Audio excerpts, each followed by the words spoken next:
Kylian Mbappé a libéré sa colère du mondial en arrachant à la dernière seconde le but de la victoire contre Strasbourg, 2-1, à 10 contre 11 après l'exclusion de Neymar, mercredi pour la 16e journée de Ligue 1. Mais ça ne suffit pas à faire oublier la défaite de la France en finale de la Coupe du Monde contre l'Argentine, 3-3, 4-T. A. B. A2.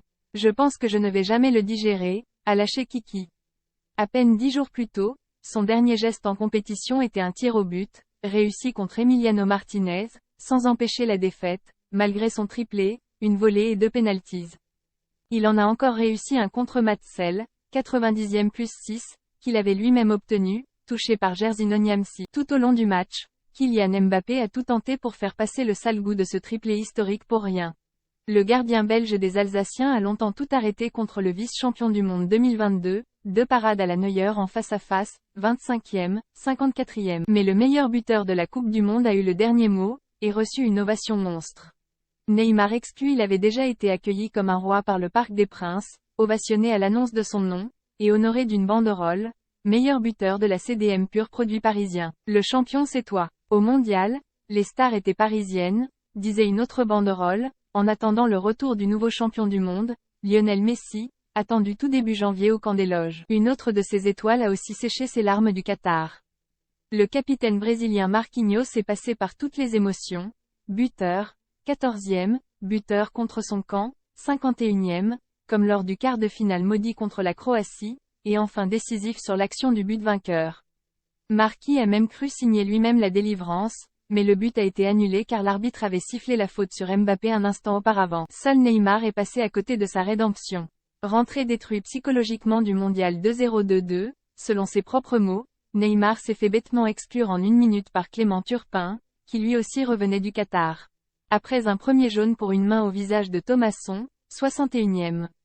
Né a plongé dans la surface sur l'action suivante et vue rouge pour simulation, 62e.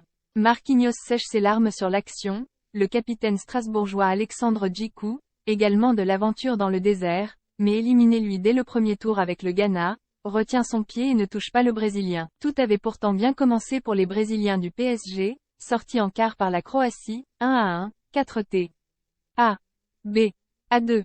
Ils ont amené le premier but, un superbe coup franc de Neymar déposé sur la tête de Marquinhos, 14e. Mais les cauchemars du Qatar sont revenus hanter Marquis, qui a dévié dans son propre but une frappe d'Adrien Thomasson, 51e. Le vrai fautif sur l'action reste Marco Verratti, qui lui n'était pas au mondial.